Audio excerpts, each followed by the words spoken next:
Welcome, Internet. And welcome, everybody on the stream, to another episode of Shoot the Shit. I am your host, Khan, and with me back for another time, Mr. Two Beers. How are you doing? Hey, can't complain. How's everybody doing tonight? Oh, man, you're not doing too well because your voice mic is so robotic right now. Oh, fantastic. Okay, well, hopefully it clears up. We're hoping that it clears up. So, it's Friday the 13th, man. Yeah. Did you watch any Jason movies? Any horror movies today?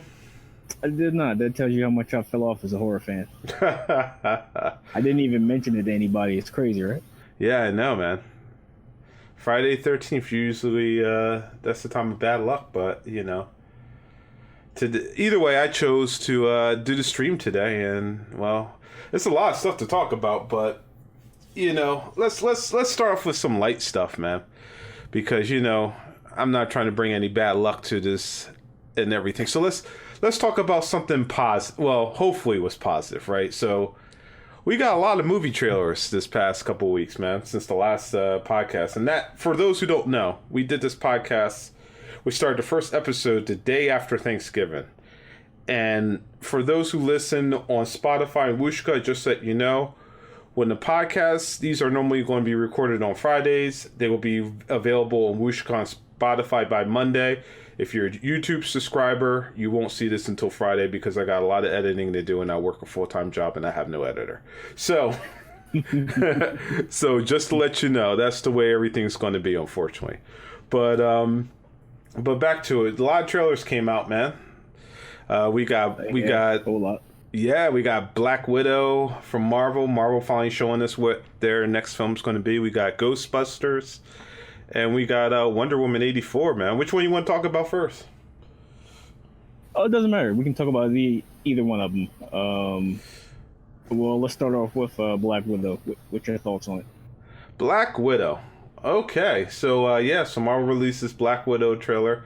I forget what day. It was like a Sunday. It was like right before, a week before, and a couple of days before Wonder Woman came out. And I think the trailer was solid. The music was weird. I don't know. The music to me for the trailer seemed weird. But as I stated in the other podcast on the last episode, I can't get excited for Marvel, and it's because of Endgame. It's Thanos snapped away. You're completely satisfied, then you don't. Yeah, it's Thanos snapped. Well, spoiler: Tony Stark snapped away. You know, all my enthusiasm for the series. You know, I gotta go like 3-4 movies deep before I get excited. I think it was a solid trailer. I still don't really know what the hell it's about.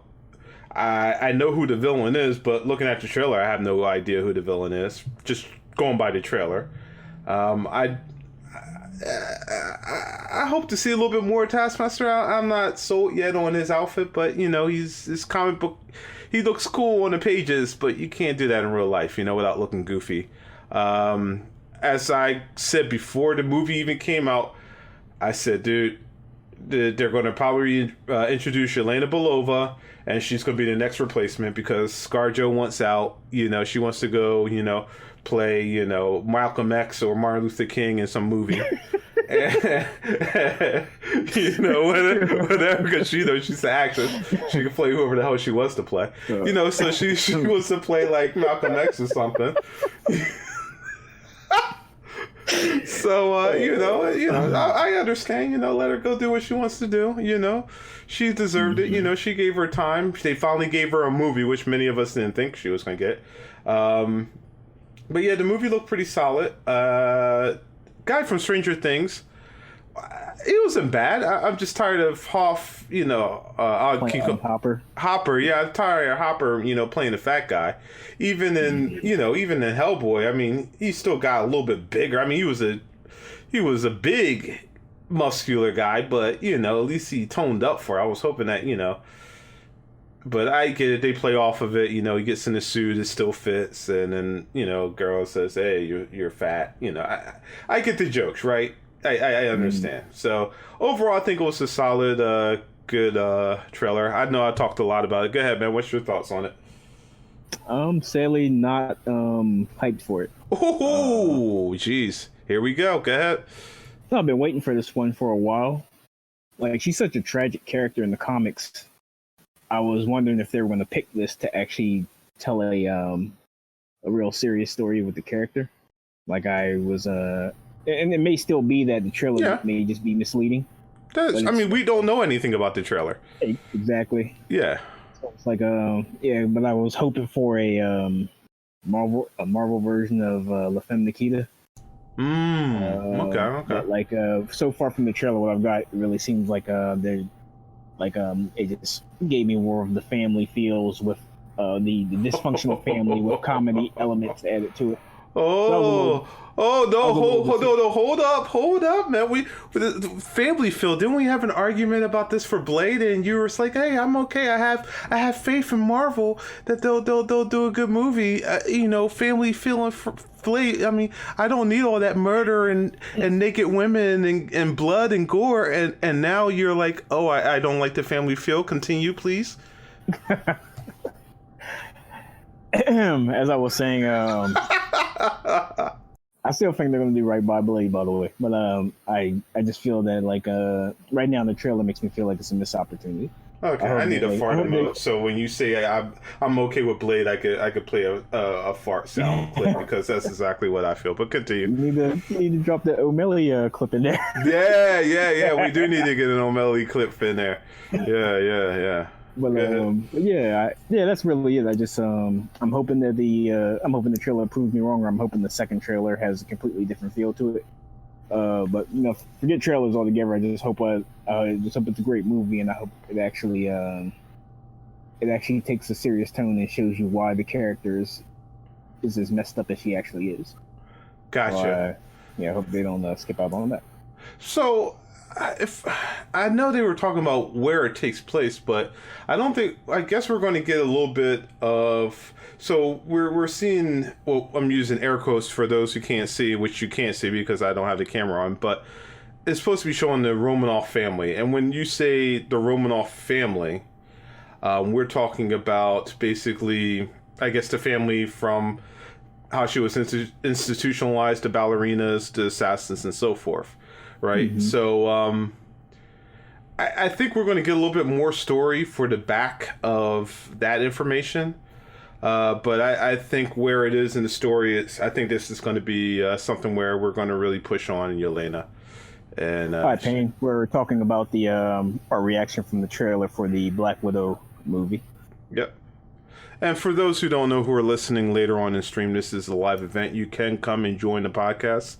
We record every Friday, and we record between 10 p.m. and 12 a.m. Eastern. Well, it may go over depending on how long the stream, but definitely come by. We stream it on Twitch under ARNGM, and just come by and join us and join the conversation.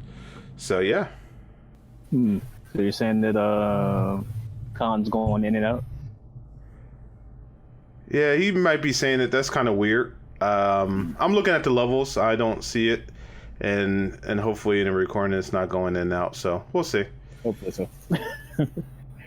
All right. So on to the next trailer. Well, no. We're going. Wait. No. Yes. No. We've talked about Blade, right? We talked about it.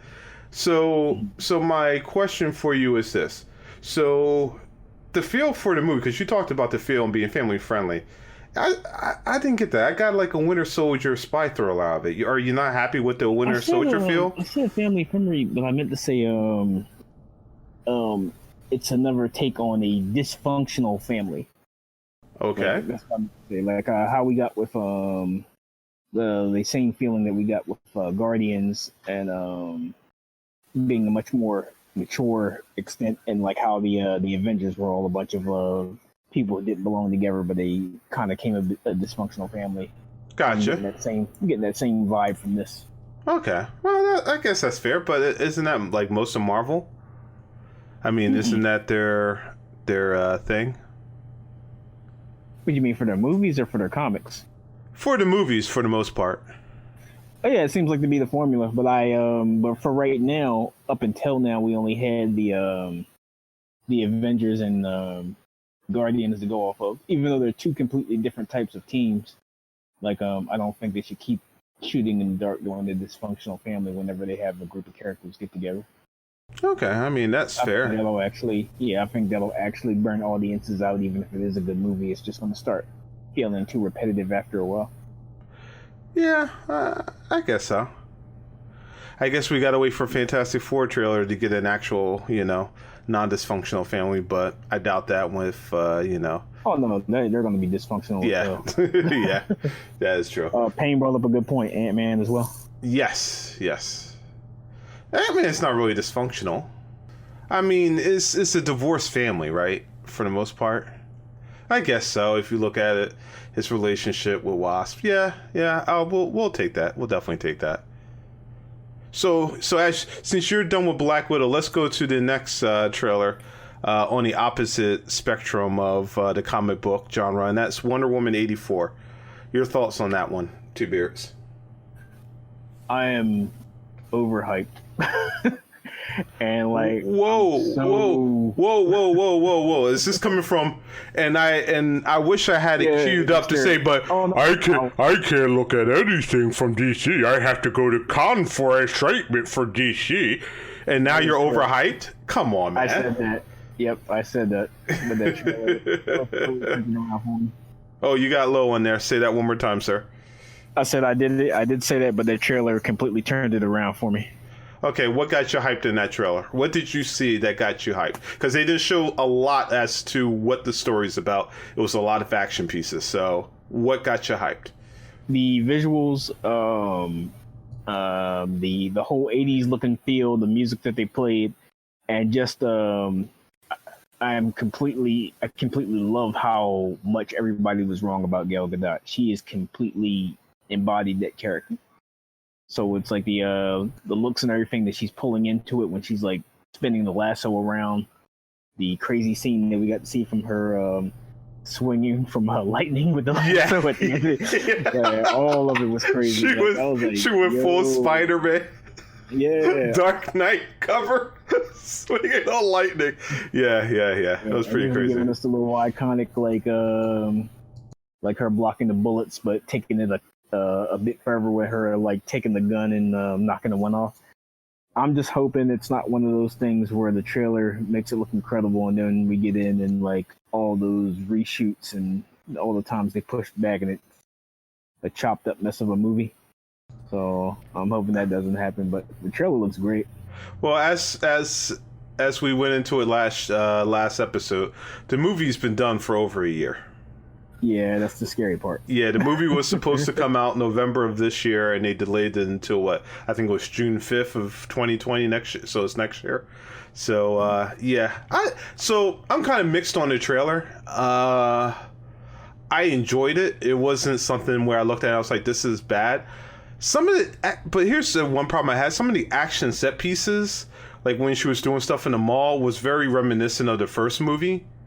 Some of the action pieces, like way she would like slide across the floor and hit it. A lot of it reminded me of the first Wonder Woman, and I'm like, I hope they're not reusing action sequences, like her twirling the lasso of truth into like a circular motion and hitting the dude in the chest was like amazing, right? Her cocking the gun and. Well, we don't know if she hits the bullet back, it cuts off, but it looks like her swinging at the bullet. That's a good action set piece, right? That looks good. But then also, I'm reminded too, from the first Wonder Woman trailer, they showed every freaking action sequence in all the trailers, and by the time you got to it, it was like nothing new. Yeah, so I'm hoping we don't get there. Thanks, guys. And I'm going to put up here for those who are watching YouTube, but the cheetah really scares me. Looking at the picture of the cup and then the poster version of cheetah, and I'm hoping they're trying to hide the CG portion because all these movies from DC always go into this horrible CG fight sequence at the end, which, I hope we don't get another one of those. But Cheetah scares me. She really does scare me. Are you thinking that we're going to get an actual, like, comic book cheetah, or are we going to get a woman in a cheetah fur coat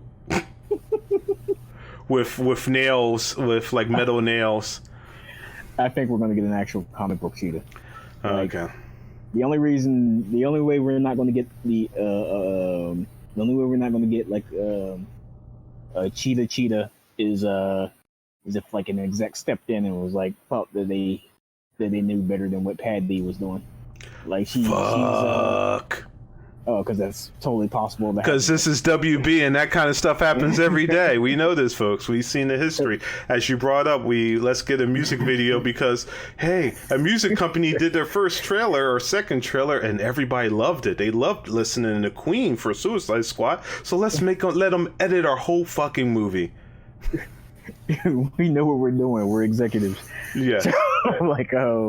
Yeah, I'm hoping that doesn't happen. Like, I do feel that there's a chance they're going to play on the cheetah aspects of having her wear theme stuff like that.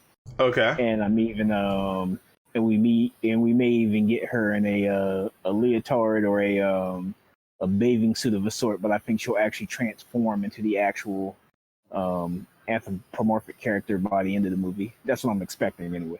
Okay. It looks like they're playing out the whole them being best friends like they were in the comics before the change happens. So I think that's how they're gonna pull it off. So shout out to Corey and Martin of Double Toasted. Very good program. I will put up the link right now on the screen. Yes, for YouTube, please go subscribe, listen to them. But they brought up a good point. Well, they brought up an interesting observation that we don't know if it's true, but at least from what we see in the trailer, the one thing that also scares me about Cheetah is that she looks just like Jamie Foxx's character in the second Spider-Man movie. Yeah, she looks like, I mean, how many times have we seen it? The nerdy person who, that nobody likes and everyone wants to, walk all over, and then they get power, and then they're this, we've seen it with Poison Ivy and Clooney Man and O'Donnell Boy. We've seen it with Jamie Foxx with Electro and the Spider-Man, which everybody wants to forget. And I have a feeling that, we're going to see this with Cheetah. With Kristen Wiig, right? I believe is the one who's playing Cheetah. Yeah, we're going to see this with Kristen Wiig and Cheetah. I mean, I'll get screen captures and show, but from everything we see in this trailer, it looks like she's going to be the nerdy person who probably comes in who's like an assistant or signs up for Diana's, business or whatever, and then some freak accident when she goes on an archaeologist trip because Diana seems to be a curator at a museum. And that's when she'll probably get the powers of the cheetah, and then she'll be sucking, trying to feast off of humans or whatever. If they go that dark, who knows? And I'm telling you, it just looks that way. It may not, but it just looks like that to me. Well, you had to say it, though. I gotta say it because it has to be said, man. Somebody brought up another good point of her actually hiding her identity in the trailer, like when she's taking out the cameras with her tiara. So like oh, you're talking about Diana, Wonder Woman? Yeah. Okay. Mm-hmm. So someone brought up a great point that this may mean that she's actually that the Justice League universe may still be in existence if they're actually still following that line of her trying to hide her superhero identity. Well, yeah, but all right, okay. So if God, you're making me remember freaking Justice League and Batman v Superman. Oh God, please release the Snyder Cut, man. Yeah, but there's a point where I believe it's Batman or Bruce Wayne in the time when he's talking to her, and she says to him, "I haven't fought for humanity in like 100 years or something like that," right? And that lines up to the Wonder Woman movie. So I don't know, man. Yeah. Gotcha. Yeah, I think the Justice League is dead. At least in the Snyderverse version of it, I don't see it. I mean, they won't even, like I said before, I don't even think she'll even, talk about Aquaman or anything else. And they're making a third movie. Oh, that's another thing before we go into Ghostbusters. You did see that they did announce that they are making a third movie and the spinoff, right? For what? For Wonder Woman. No, I didn't see that. Yes. It was announced that Patty Jenkins was doing a Wonder Woman 3, and Patty Jenkins, I believe, is producing either for Amazon, but I believe it was Netflix, or maybe it's for the WB service, the HBO Max service, probably most likely, Okay. and Amazon, a spinoff of the Amazons. So we got to see a lot more of the Amazons in this trailer, which the training looked freaking phenomenal. Yeah, it did. Yeah. It looked awesome, especially that running. Yes. So I can't wait to see what comes of it. Do you think in this series, because Diana will be in the movies and maybe she'll stop by for like an episode or so to kind of kick off the TV series, do you think we'll get Wonder Woman's sister? I definitely do think we'll get Donna Troy. Oh, no, not Donna Troy, the other one. The one that people don't want to talk about. The one of a darker hue. The one of the darker hue. I was going to ask you, do you think we'll get Nubia? I'm sure we'll get Donna Troy. I'm sure. We've already seen her in Titans, so. If we do get Nubia, she's not going to be of the original canon as her sister. It'll probably be it'll be of the reboot canon where she's a mentor or a trainer. Okay. Well, yeah. I'm happy. If we get Nubia, I'll be happy. Even though it's canon, like if they did that, people would cry over it. Okay, I gotta say this before we go to Ghostbusters, right? And this is a spoiler. Me and my wife haven't gotten around to taping it or recording it, but Titans, right? All right, folks. If you haven't seen Titans, and I'm sorry, I gotta ruin this for you, Two Beards, but this has to be said. This literally has to be said. For Titans, right? They were advertising for the last episode. Oh my, Robin's gonna finally become Nightwing. Oh, and this is show off with Slade Wilson. But guess what? A Titan will fall. Who will it be? And then you watch the trailer, and they literally spoil it for you because they show you a funeral scene and the freaking lasso of truth there. So you're like, oh, gee, I wonder which of the Titans is going to die. It's not going to be Jason Todd. It's not going to be Rose Wilson. Gee, I wonder who it's going to be. So yes, folks, fast forward if you don't want to hear this. So they kill off Donna Troy. And can I explain to you how they killed her off? Oh, this is going to be good. Shoot. They're at a carnival, and basically Superboy is evil because of Star Labs, not Star Labs, Cadmus, right? Which is bad. So him and Beast Boy plots, stories, whatever. You know, they've been turned. So there's a part where there's people standing there. They hit a pole that has a whole bunch of wires and it's coming down on people. And Donna runs out to save the people by grabbing the pole. She holds and grabs the pole, right? Mm-hmm. She dies because she gets electrocuted while holding the pole. Yes. She dies because she gets electrocuted while holding a fucking pole. Meanwhile, Diana is swinging on electricity like she's fucking Spider-Man. Yes. I mean, do they... Yeah, I had to say this. I've been holding on to this for a long time. I applauded Titans for improving some of its writing and the pacing for the season, but my fucking God. It was like, what the fuck is this shit? So yeah, I understand, because evidently Raven get raised to dead all of a sudden now. I'm not even gonna get into Titans. We're gonna leave Titans alone. We'll cover that another time. But still, the way she went out was very fucking stupid. Dog. Yeah, she got electrocuted. Is that even possible? Oh my God, dude. Oh my God. Okay. All right. Let's. Golly. Fuck Batman. Okay. Well. So you think that all the Titans are dead, huh? That's how they're gonna fix it? Maybe, Beard. Maybe pain. So, He's asking how are they going to fix it.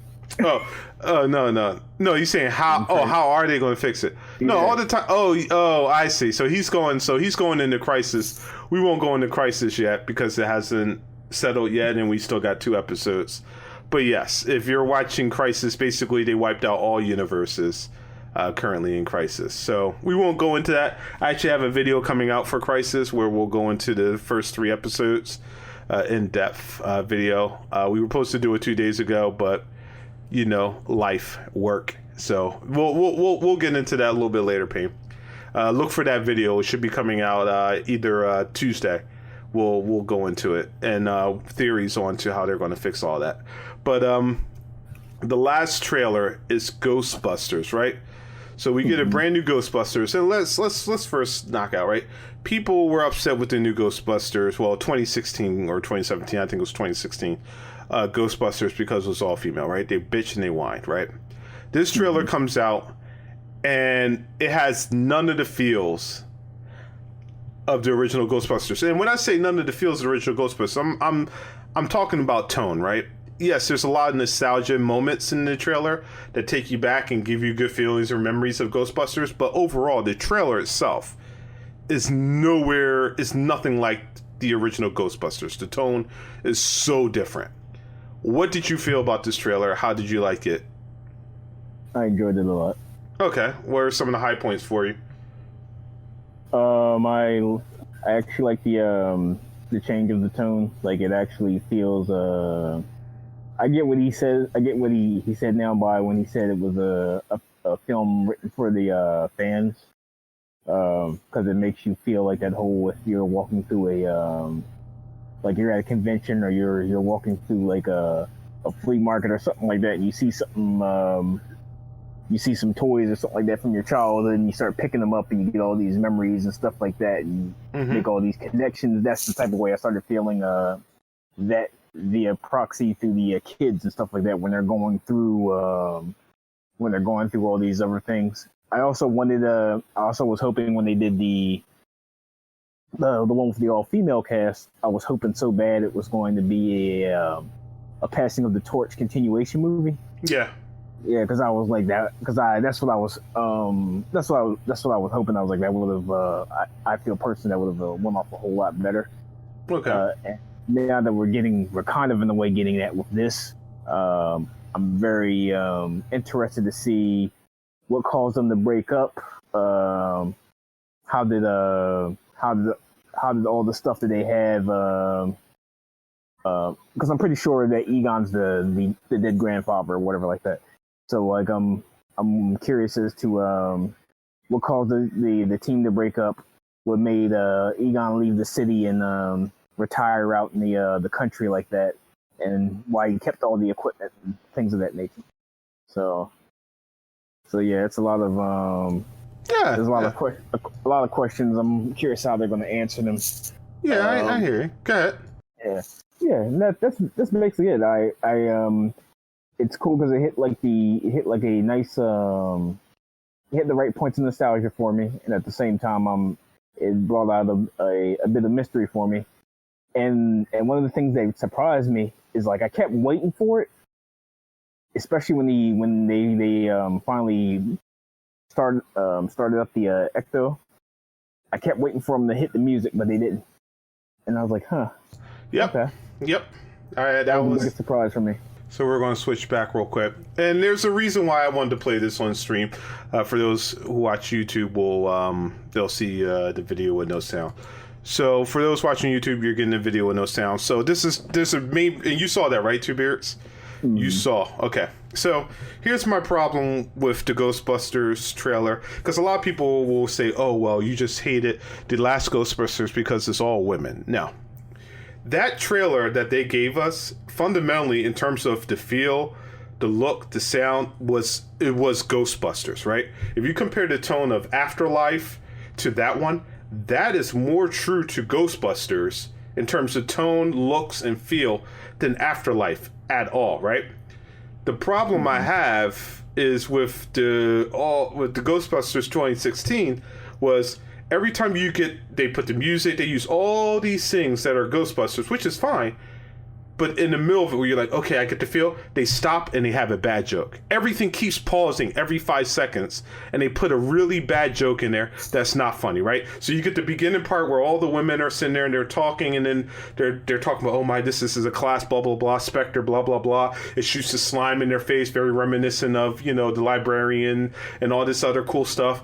And then it pauses. Oh, I got it in every crack and it doesn't wash out. And you're like, okay. You're talking about how wonderful of scientists they are. And then it pauses for another bad joke. And then, they're walking in, they're talking about all the ghosts taking over. And it pauses for the one woman to have a wig on. It's like, what the hell, dude? That's my problem with it. It's very true to Ghostbusters. And it's not the women. Everything pauses, right? So you got Ghostbusters, which is beloved. You got Ghostbusters 2, which is mixed. I think most people, for most Ghostbuster fans like it, but I think if you poll most of them, they'll say they don't like it as much as part 1. But I'm sorry, I love part 2 a lot. But then you get the remake, which just like Force Awakens. You reintroduce it. I think it was misleading because they're like 30 years ago, new heroes, 4 new ones will arise. They kind of make it seem like it's the same universe, but it entirely wasn't. And then you have the new one, right? So the new one, the new trailer, as you were talking before, and this is the reason why I'm playing this. It has none of the Ghostbusters music, as you stated, right? It has none of the normal Ghostbuster sequences that you would see. It's basically kids looking at old Ghostbuster paraphernalia, and it gives you the feels, and it's just about discovery of, hey, who was our grandfather? And for whatever reason, like you said, through the kids, it just hits your heartstrings. You're like, wow. This is good, and I told you this. I told you before, man. I'm like, dude, this almost brought me to tears, man. I was like, it was like, oh my god, I feel it. I feel it. Can we take one moment to talk about how they railroaded Leslie? Oh god, yeah. They're all scientists. I know New York, and I can borrow a car. Is that all she has to contribute? But if you think about it, wasn't that Winston? Wasn't Winston the same way? Also, Winston wasn't a scientist. I don't believe. You sure he wasn't a scientist? I gotta take a. I mean, I haven't seen Ghostbusters since I was like a teenager, man. That was like, I hate to say it, but that was like almost 30 years ago. So I am way overdue. Sure Winston was a scientist also. Correct this, YouTube. Correct this, YouTube. I will look it up and I will put it up there on the video for YouTube. But okay. I think Winston was not a scientist. Let's take a look at it. Let's see. Do you? So yeah, Payne in chat is also saying he doesn't believe so, right? So he doesn't believe it real quick. So let's take a look. Ghostbusters. Yeah, because I think they were all scientists and Winston was just like a regular guy, if I remember correctly. Winston Zedmore. Aha. So all right, film. Winston was on-screen appearance. Ghostbusters responded to help. Yeah, he revived to a help wanted sign he saw.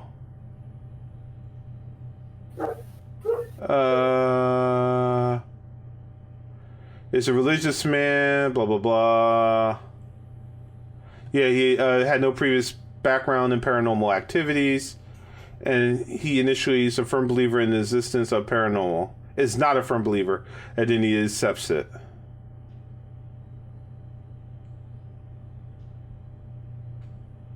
So yeah, he's basically the outside person. He's the voice of the everyman. Yeah, Winston was not a scientist. He probably was a janitor, most likely. Yes, I agree with unfortunately with Pay. So yeah, I'm reading that he's supposedly supposed to be Air Force major and a demolition expert. Yeah, possibly. That's I don't remember. Still better than what they did to Leslie, though. Yeah. So yeah, Leslie worked in the stations, but yeah. So I got the feel. So I enjoyed the new one, and yeah, I agreed. The Ghostbusters 2016, when I first saw it, I was like, the first 15 minutes, I'm like, I don't understand what people are talking about. This movie is great, right? Mm-hmm. And then it just was like dumb jokes, like, oh, it's in every crack. It's like, it was just like silly 13-year-old 8-year-old jokes, man, because it was just consistent. You know, I just didn't find it funny. I don't know.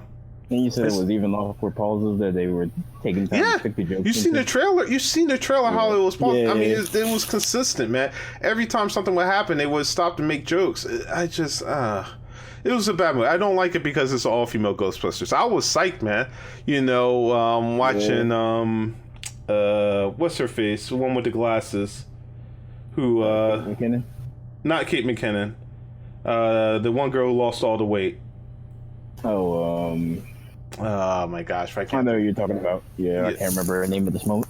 Yeah, for some reason I do not. I'm old, folks. It happens, right? So, but no, she like watching her punch ghosts, like having like the bare knuckles to be able to punch ghosts and stuff.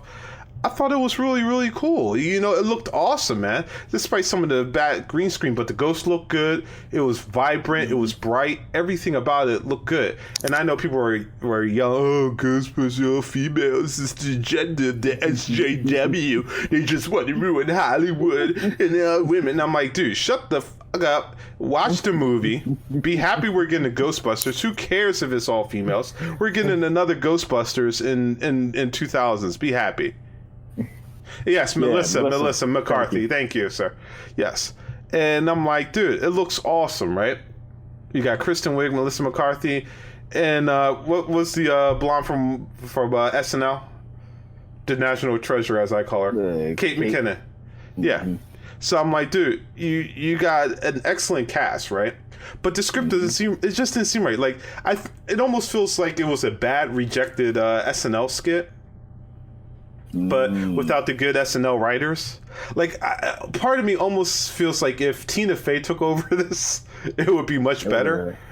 It probably would have. Isn't the director and writer? Isn't he known for like a lot of the comedies, like the Bachelorette one and stuff like that? If that's like the case, if that's the case. Then that's Melissa McCarthy's husband. Okay. If that's the case, I'm saying. Okay. Yeah, because if that is the case, we'll take a look at it. We'll take a look at it real quick. Okay. Maybe that's why there were so many slap stick jokes shoehorned into the script. It might be. Interesting. It was actually produced by Ivan Reitman too. So his son's directing the new one. Mm-hmm. It was directed by Paul Feig. Can mean anything these days. Well, it was actually produced by Amy Pascal too. Interesting.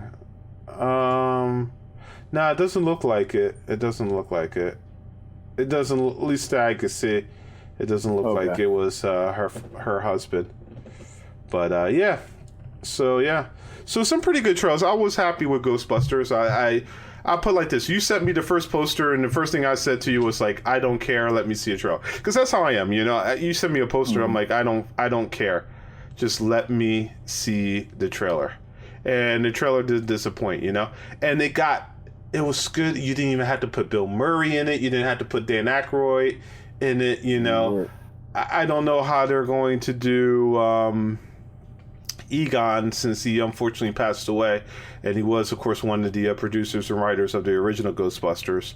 But I love and I know he was working on the third movie too before his passing. So I'm happy, man. The trailers I think have been pretty good. So is that his script that made it into that video game that a lot of people called the third movie?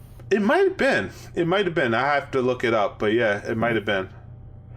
But let's move away from Ghostbusters. I know it's just a series that's been rebooted and has some issues. And let's talk a little bit about Star Wars, right? Star Wars is around the corner, right? So they're starting to fire up all the information. We've had 3 trailers, and TV spots. No one knows what the hell is happening by just the trailers. Like, the trailers tell us nothing, right? Outside, Kylo Ren and Rey are somehow going to fight, and there's a whole bunch of battles. That's all you see, right? Are you hyped for... You sound like you got a mouthful of slime. Oh man. Yeah. As for your Star Wars question, Yeah. Do you care? Are you excited? Are you going to go see the new Star Wars movie? yes and no. Oh God. I'm excited, and at the same point in time, I'm kind of exhausted. I'm not exhausted with Star Wars as a series. I've actually enjoyed almost every new piece of material that the mouse has put out for it. Okay. But oof, the fandom is just my God. Yeah. like, like, like what the actual fuck? I don't even know how to explain these monsters that claim to be fans of this series. So Yeah. yeah, they really take all the fun out of it. I'll tell you what. So I'm curious to see how JJ is going to end it. And like how a lot of the actors are talking, I'm wondering if even though I kind of felt that Finn and Rey were going to continue after the Skywalker saga. Yeah. It's kind of making me feel like they're being roped in and they're going to end with the Skywalker saga. So I'm not sure. Like their stories now are entangled in the Skywalker saga, so they're done after this as well. So, but I don't know if that's going to be the case or not. I'm curious to see if they have it. Yeah. I'm sorry. The last part I didn't hear. Your mic is very muffled. Oh, I said I'm very, very curious to see where JJ is going to take it. It seems like Payne does not want to be in it. He's not fair. So I'm going to say some stuff about Star Wars, which is not the popular opinion for it. And I'm probably going to get a lot of hate comments for this, but fantastic. But for me, and this is opinion, right? So people understand, right? Movies like artwork are subjective, right? Sometimes people are going to like movies that are just trash by majority, in terms of opinions, and some people are going to hate it, right? With the majority, right? It's just the way it is, like, right? I despise Batman v Superman, right? But one of our friends, Mega, he loves the movie, and it's fair for him. He could love it. He could be happy. He could watch it. That's him. He gets enjoyment out of it. And just like most movies, you're going to have a whole bunch of kids who are going to grow up with it, and it's going to be like one of the best movies that they ever grew up with, right? It happens, right? It's the same thing that happened with the prequels, right? So you got prequels came out, everybody says it was a horrible movie, but you have a whole bunch of young kids who've never experienced Star Wars before, who saw the prequels for the first time. They thought Jar Jar Binks was funny and he was cool. They liked all the pod racing and everything else about it, and they thought that Anakin going to the dark side was scary, and they didn't know what was happening and why he turned bad. And these are kids and all who grew up with this stuff, and their memories, no matter how much you want to say how horrible it is, their memories of it is positive, right? Yeah. So when it comes to the new Star Wars, and going back to memories and what likes and dislikes and subjective, the unpopular opinion that I have is Force Awakens is my number 2 Star Wars movie of all time. And a lot of people are going to hate me for this. I think number 1 is Return of the Jedi. No, not Return. Empire Strikes Back. I'm sorry. I don't know why I said Return of the Jedi. Well, God. Blah, blah. No, it was Empire Strikes Back. And then number 2 was New Hope. But I put the Force Awakens above New Hope. And I think even though Force Awakens is, pretty much a reimagining of New Hope, for a younger crowd, it's a better and more superior movie. Rey is way more interesting than Luke. Way more. If you just go by the first movie, Luke is boring as hell. Vader, dude, Kylo Ren is a more complex villain. And I know everybody hates Kylo Ren, and he's like, oh, he just has mood swings. No, it's more than just mood swings. Kylo Ren is a conflicted character, and he has those mood swings because he doesn't know what he's doing. He's tied by 2 things. He was raised in the image of the light, but he wants to follow in his grandfather's footsteps in the dark. He's conflicted. He doesn't know what to do because he thinks one way and another. Dude, he's a very complex character when you look at the character overall. Kylo Ren is an amazing character. If you really look down at the complexity of this character and what's going on in his head and why he does the things he does. Vader in New Hope was not.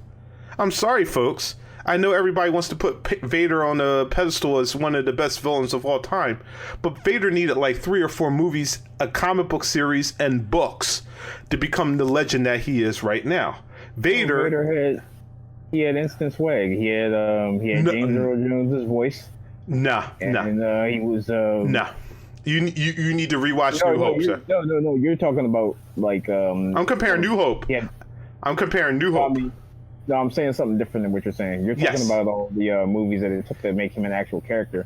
Exactly. I'm saying to you why he's popular, like his design, the voice, and like force choking people and stuff like that. That all looks total badass. So it's like it's one of those things where like to me, people automatically saw that and was just like, wow, this character kicks ass. It didn't really matter what type of story or what his background, even though if you look at that, then it looks like he was nothing more than an enforcer and not somebody who had who was going to have some sort of big, deep storyline.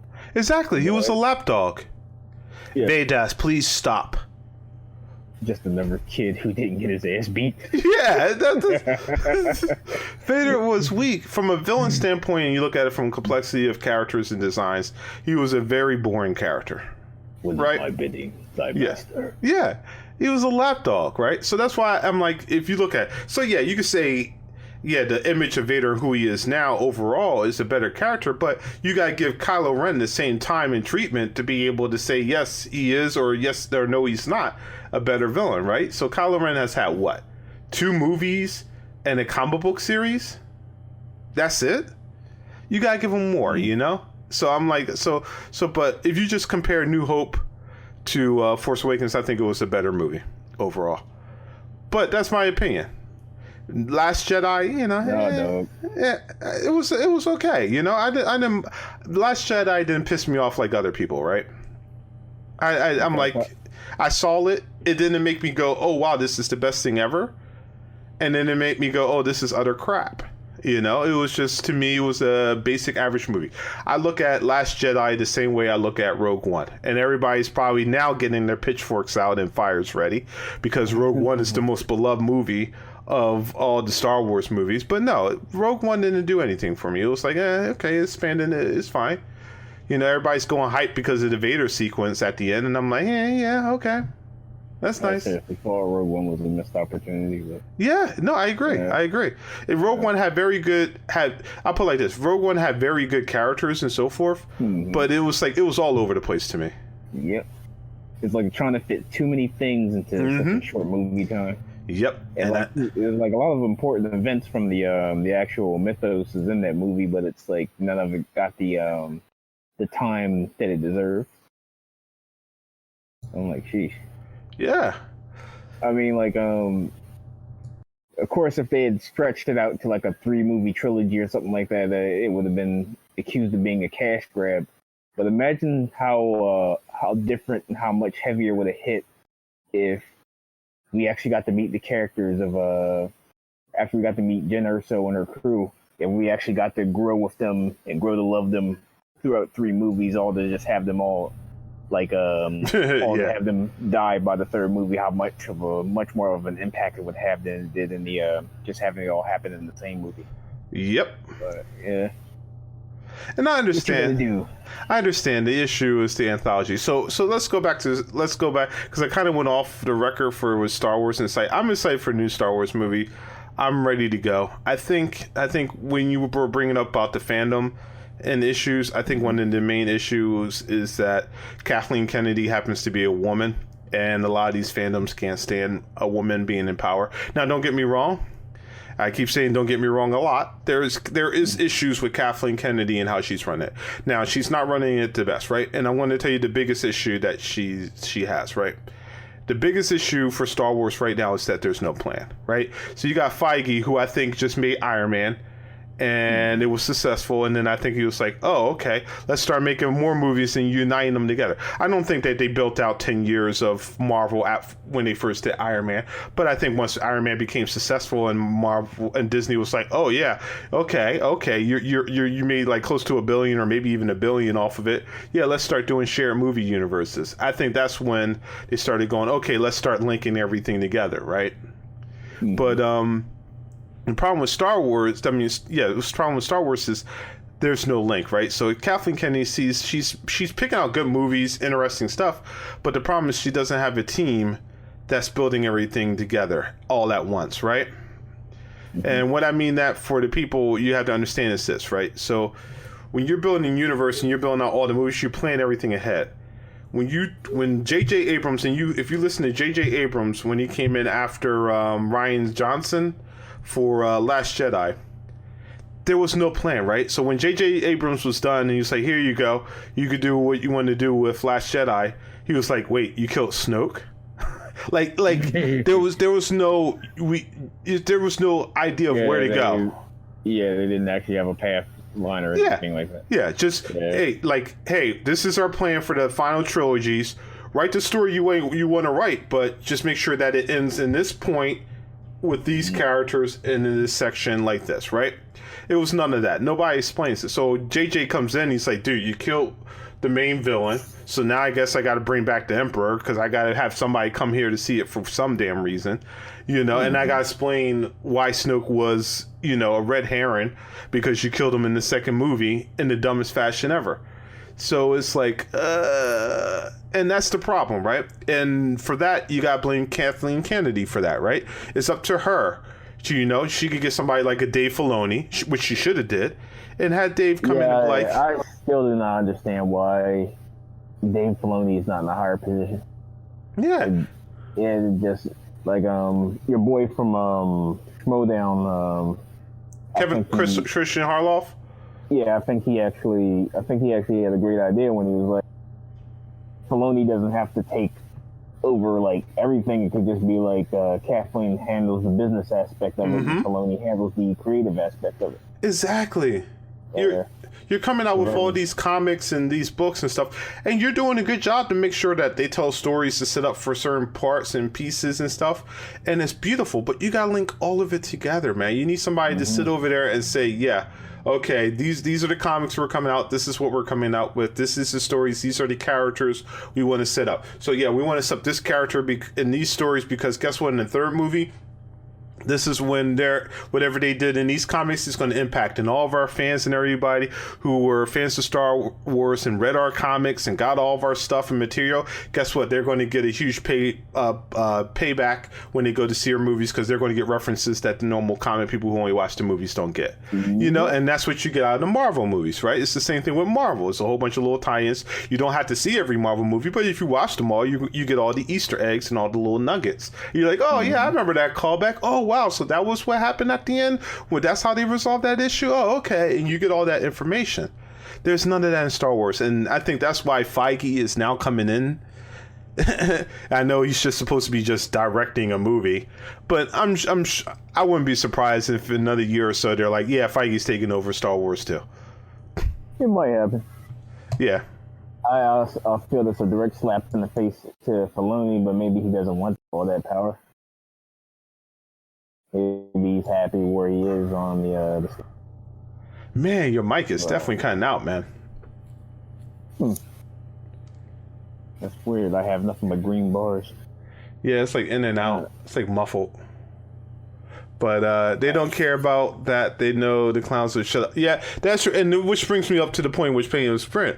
Do you think that the Rise of Skywalkers is going to be a $2 billion movie? So all of the new Star Wars movies have been $2 billion. Even Last Jedi, which everybody hated, everybody trashed, still made $2 billion. $2 billion. It was like, yeah, it was like it was almost like near the record. It was only like 50 million away from I think like one of the records. It sold very well. Then yes, then I think this will hit $2 billion as well. Especially since it looks like JJ was going out of his way to try to appease the man babies with this one. Yeah, yeah. Let's take a look at it real quick. Let's go to everybody's favorite site. Money. Yeah, pretty much. Let's go to everybody's favorite site, which is Box Office Mojo. Let's take a look at it real quick, right? Yeah. So we have Star Wars.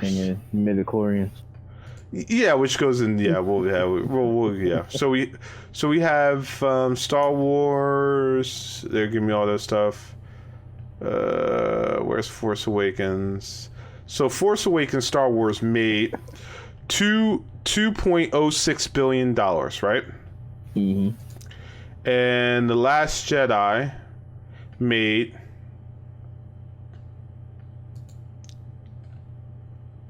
actually no, Last Jedi was short. It made I was incorrect. It made $1.3 billion. Okay. Now keep in mind that Last Jedi itself, that Force Awakens was after a huge drought in Star Wars, and it was the first movie when people were rushing to go see it. Yep. So I'm expecting The Rise of Skywalker to pull in 1.5 billion. Okay. Give us Baby Yoda movies. Yeah. He might show up in there. Yeah. Supposedly something He should be a kid by then. So supposedly something in Mandalorian is supposed to lead into the next series of Star Wars movies. And I think something that happens in Mandalorian is supposed to be tied to The Last Jedi in some way.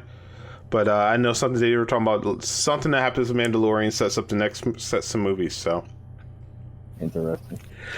At this point, man, I kind of want them to just give us a different time frame. Show us, make up a story, show us how the first Force users ever, give us a story for the first Force users. Show us how they came and created the different sects and religions of Sith and Jedi. Show us basically the Sith mowing down the Jedi. Give us a story from the beginning, something that doesn't involve any of the characters that we know, that you have full freedom to build, and you can build stories, spin-offs, and everything from. And let's do that, right? Because even if you look at Mandalorian, if you think about it, takes place after Empire Strikes Back, but right before, it's right after Empire Strikes Back, so it's the fall of the Empire. Mm-hmm. And we're still in a Skywalker era, Let's get out of that, Well, that's what this movie's supposed to do. Yeah, well, we'll see. We will see. So yesterday, Video Game Awards came on.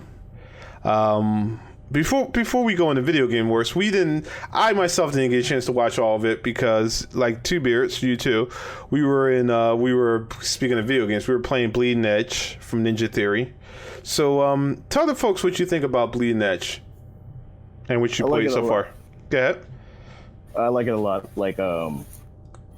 For a smaller B team of Ninja Theory, it has a lot of their, you just know that these guys, they all know how to make games. So it's the character designs are on point. It's very fluid. It's fast. The animations are great.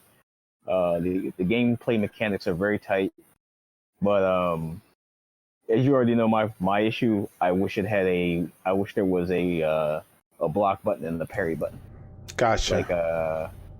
I don't know if they if adding something like that in would take too much time, or I don't know if it's one of those things where they feel that it may turn the game off towards casual players, or it may do something like make matches take way too long if everybody can all of a sudden start parrying and blocking attacks. Gotcha. So I'm like, if you give me a block and a parry, I'm pretty sure I can do 1v3. So that's one of the main things I'm hoping for the game, besides the usual wants of more characters, more stages, and more game modes. Okay. I've been enjoying it. I remember when I first got into it, I think the characters are very interesting. Although with the latest patch, I think what they did with basically the tanks, the heavies of the game, I think they kind of nerfed them. Like Buttercup dies way too quickly, where Maku,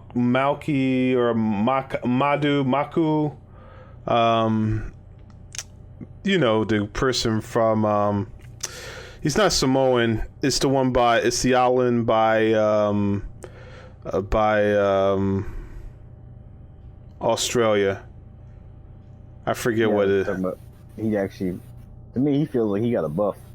Yeah, it's like he seems like I don't understand it. Like you have El Bastardo, right?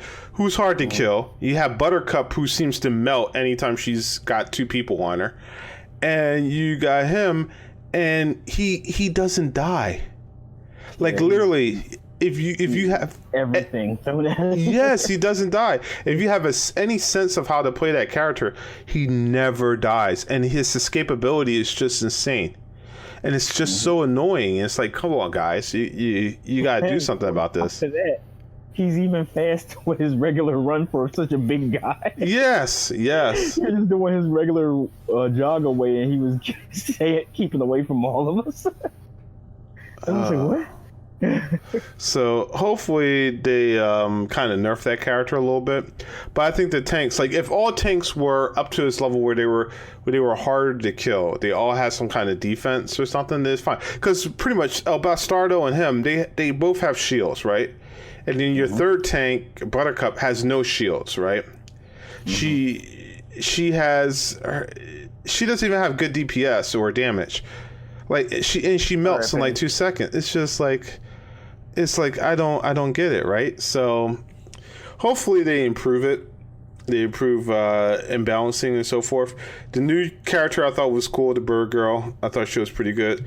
I think the moats are pretty good. I think we got 2 moats now in it, or do we have 3?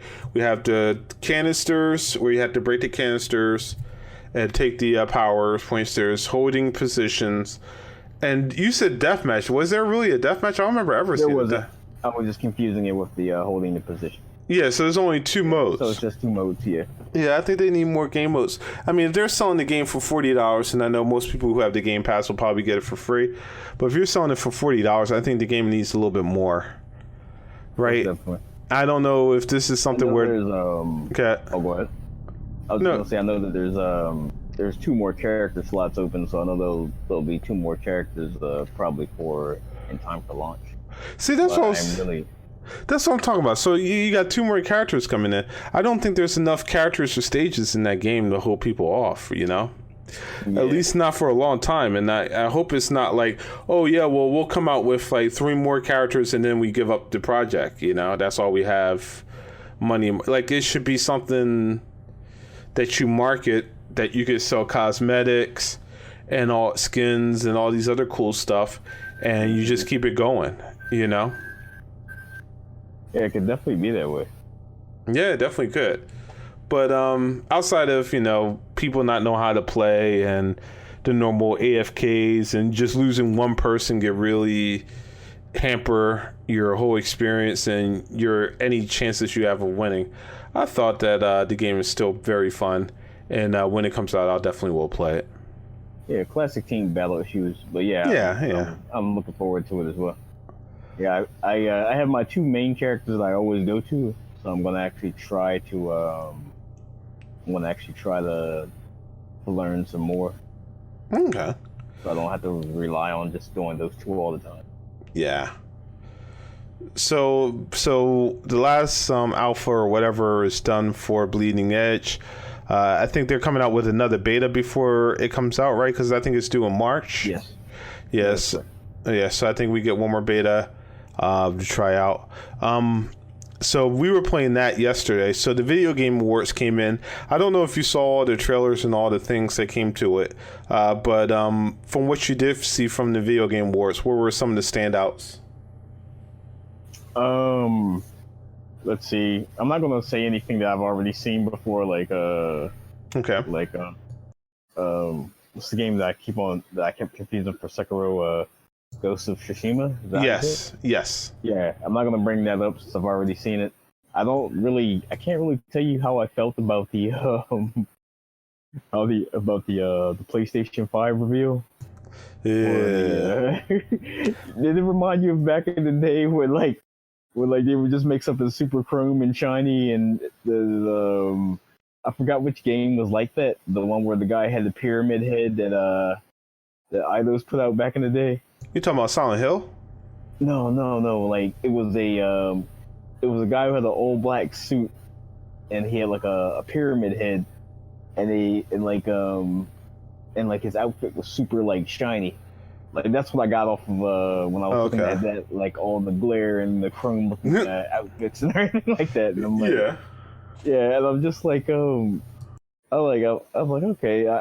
It came off more like like it was trying to be a demo to show off like ray tracing and everything like that. Like but Gotcha. I didn't really get anything out of it. Gotcha. Let's see. Oh, sheesh, was there anything that I got anything out of? There had to be something that you like from it. I liked a lot of stuff, but it wasn't anything where I was like wow, blown away. Might have been Okay. What that did? Dark Alliance trailer might have erased my memory of Yeah. everything. Yeah, that was a weird, an ugly trailer. Yeah. So, what didn't you like outside of Dark Alliance? What did you not like of the video game awards? Hmm. What I did not like game wise, or just It could be overall anything, about the just in show. general. Just in general I from the can't game really. awards. It was a pretty solid show. I think they did a better job than the E3. Um, and like my co-host likes to say, unpopular opinion. I think the Xbox design for the new console is a smart idea. I just think the name for it is stupid. I think all their code names for their game systems actually sound better than the actual systems itself when they launch. If they Gotcha. keeping it as Scarlet and Lockhart actually would sound much better than Xbox Series X, and I guess the lower power one will be another letter, which just sounds stupid to me. Or as people are calling it now, the Xbox butt sex. I mean, they open themselves up to this sort of thing. I know, man. I know. What do they call the discless one? Xbox sad. Yeah.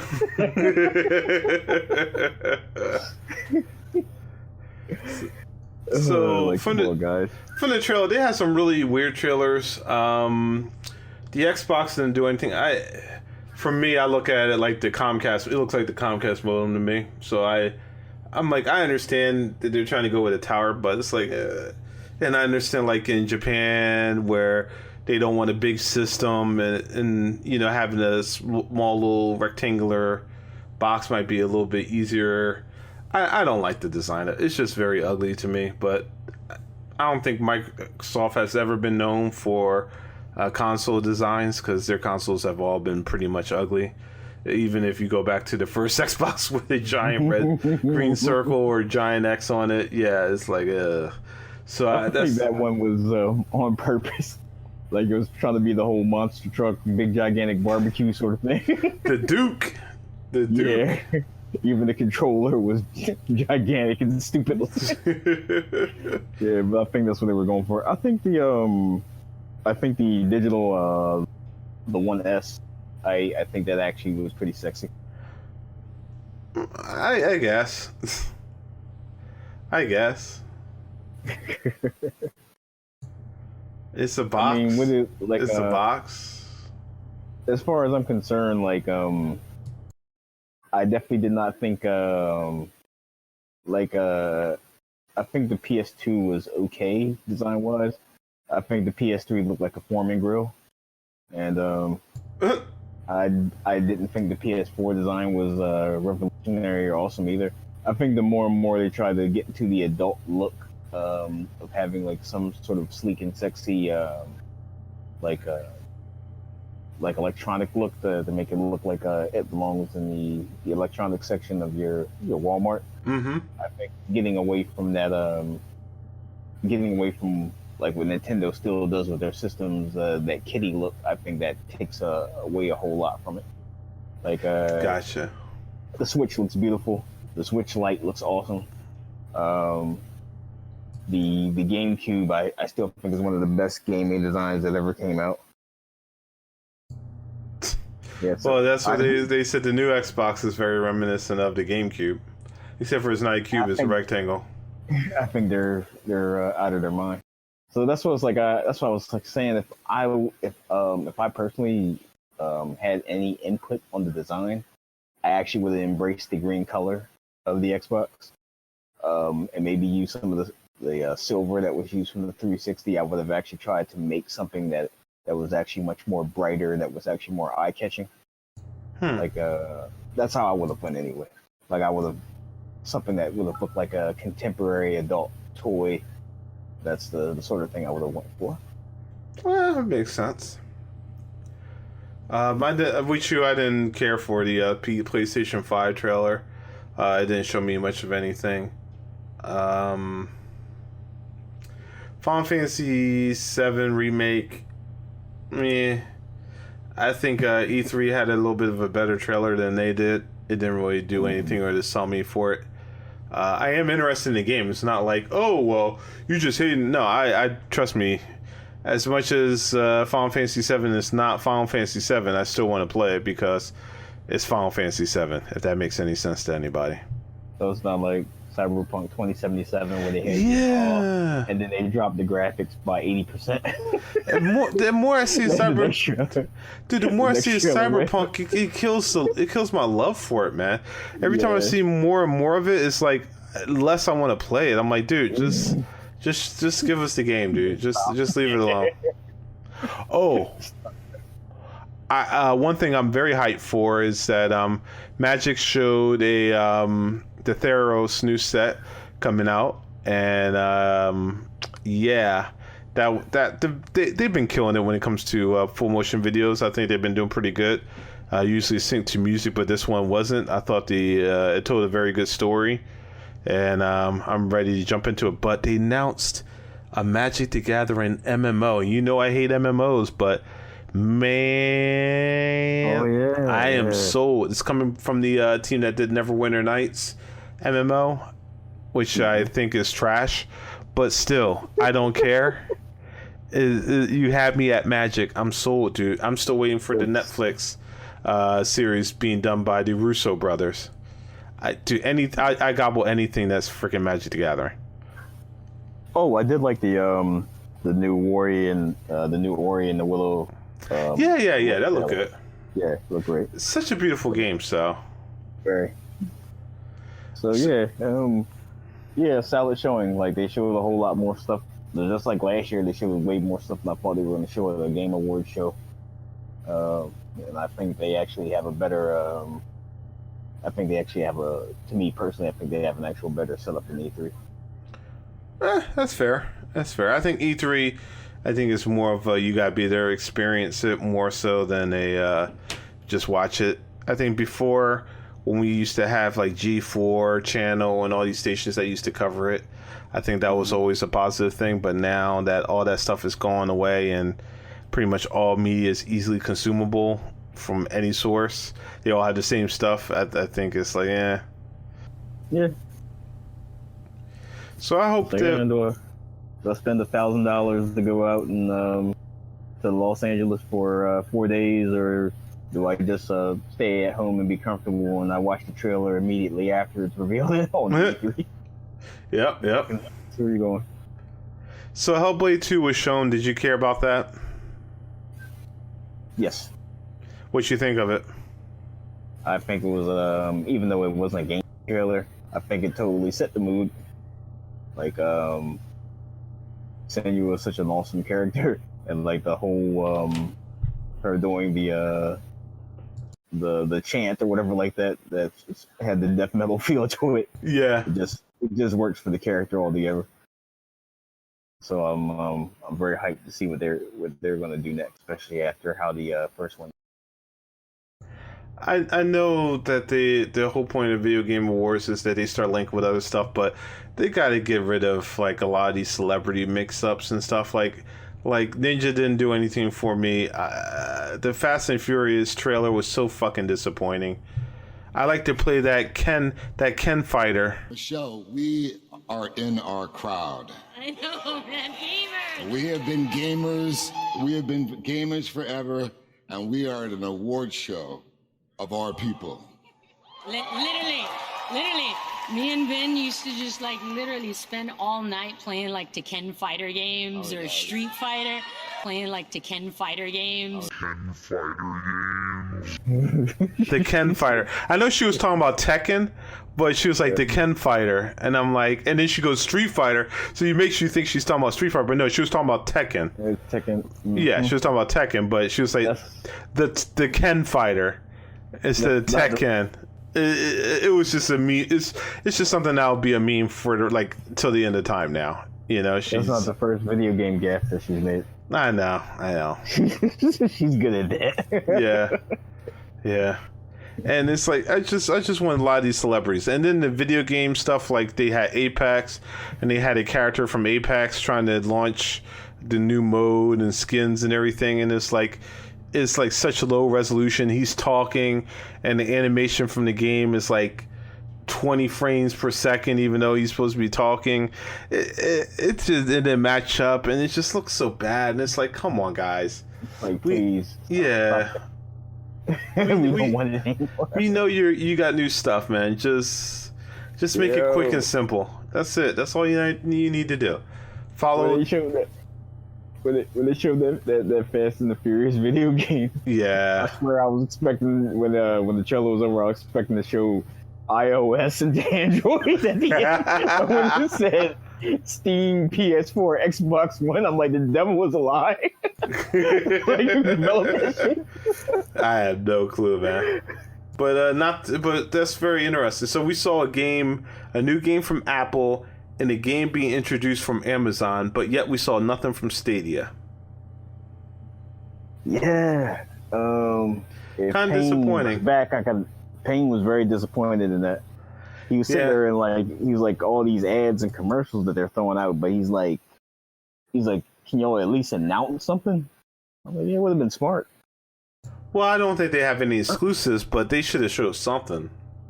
I mean, you can even have some they hired some more people. Like they can even have the game that they don't have anything to show for. That's supposed to be another exclusive that they're working on. You can just throw a title card up to show that you got something. But yeah, I agree. It seems that they've been taking missteps ever since they launched so early. Yep. All right, sir. We're about we're near that sweet spot of 1 hour and 30 minutes, sir. So I think we should be getting wrapping up. I mean, there's a lot of stuff still to talk about. Our president got impeached today. Yeah, so we could cover that another time. We all know that no matter what, he won't be removed from office because the Senate, as they've already shown, and the Republicans have already shown, they consider it a great dishonor to the United States of America to vote against the President of the United States. Definitely. I remember back in the day, they was like, you better not say anything bad about Obama. They was all for that guy. Oh yeah, you 100%. know. And I remember Bill Clinton. Ooh, I'm so happy he never got impeached. You know, why would you impeach him for lying? Yeah, because he got, you would think in an alternate reality he got impeached for lying. Yeah, but that never happened. Nope, never happened. Would have been such a disservice. My gosh. Oh man. We don't have enough time to go into it, but I'm just going to say this, dude. Mitch McConnell talking about acquitting him if he's impeached. Yep. It's like, come on, guys. Like, what the fuck, dude? What does he have on all of you? Please let me know. What the hell does he have on him? I know it's just when you're sworn in, right? You're sworn in to protect the Constitution and everything, all the values and so forth for it, right? Mm-hmm. But these guys are protecting their power more so than the actual people in the Constitution, and it's disgusting. Mm-hmm. All I can say to the people is you need to vote these people out of office. You gotta get, whether you're a Republican or not. There's better Republicans. You could be a conservative and still not, support this idiot. Yeah, like all you people out there who are constantly saying you don't want your country to fall to socialism. Trust me, you don't want a dictatorship. No, you do not. Yeah, like all you people who make fun of China and make fun of North Korea. Imagine that happening here in the good old U.S. of A. So like, actually look that up. Look at how much the current president he bashes anyone that questions his authority. He refuses to follow the rule of law. That's what he wants. He's even joking now about finding a way to extend terms. Go so we could do more than 2. So I'm like, if you so it's like, yeah, it's just look at, just all I'm saying to you if you're a supporter of his, or if you're falling for the BS about socialism bad, things good for people bad, just look at the alternative and ask yourself if that's what you really want. Yep. So, Mr. Two Beards, why don't you give your social information and all your other stuff? So, if people want to reach out to you, they know where to find you. And any last words of wisdom, go ahead. You can find me on Instagram at Bitsaki, and you can find me on Twitter at Bitsaki as well, or you can type in Scorpio Report. Either name will lead you to my social media page. Yeah, that's basically it. Okay. Any words of wisdom to go by before we leave? Stop being so mad. Everything doesn't have to be about ideology in the team. Like you can actually, you just don't have to wake up every day looking for stuff to be mad online about. You don't have to be a contrarian and have to put yourself on the other side of things just because they exist. Enjoy life.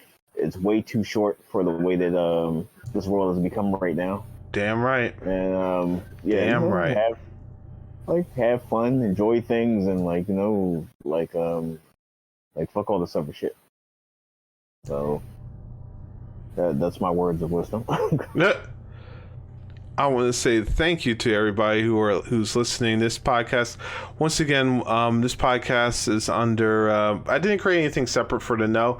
All of it will be under Twitch and YouTube. If you found this on YouTube, you know the link. But if you didn't, and you want to see our videos on YouTube, you can find them the same place where you find our Twitch, under my icon, my name of Arn GM. So that's ARN as in Nancy, GM as in Mary, Arn GM. I'll put that up there with all of our other social stuff. You can find me streaming during the normal time of 10 p.m. Eastern to 12 a.m. We stream Monday through Friday, except for Fridays is the show. So if you like the show, you hit that thumbs up button, you hit that sub button. You want to come back and hear more. If you're listening to Wooshka, you want to be a part of it, definitely come in on Fridays. We stream every Friday. And come in and join the show. Two Beards, sir. Thank you, sir. You keep coming in on as a guest. I'm gonna have to make you into a co-host, sir. Yeah, sounds good to me. Yeah. And for all of you, I don't have any words of wisdom. None at all. I'm out of it. I'm not going to tell you to be better because I know you really don't want to. Nope, but I will say this. Thank you everybody for listening. Two Beards, thank you as always for showing up. It was a pleasure. This one's a little bit more tamer. I apologize. Yes, I'm giving an apology to all the people that I might have offended in the first episode. I know not all of you are assholes. It's just a small subset of you, but sometimes you get under my skin and piss me off. And I like to talk to those. But all my wonderful people who aren't assholes, thank you very much. I'm not apologizing. Be better. There you go. Be better. Nah, you're right. Oh, by the way, did you see the article that I posted about the penis fishes coming up on California shore? Yes, I did. Wow. Very. It shows me. It shows me that God has a sense of humor. Yeah. It also goes to show me that as we plunge more into climate death, we're going to see more and more weird stuff. It'd be interesting. Yeah. Maybe Bessie will come on shore And we can Maybe. spell the idea of the Loch Ness monster. Yeah. It's gonna be great times. Yep. Times ahead. Good times indeed. Yeah, I can't wait for that zombie apocalypse. Yep. In about 20 years, we'll probably have giant, about 5-foot giant cockroaches. That's gonna be awesome, also. Yes. Yeah. Yes. Good. Yep. All of that. All right, folks. Later. Peace out. Peace.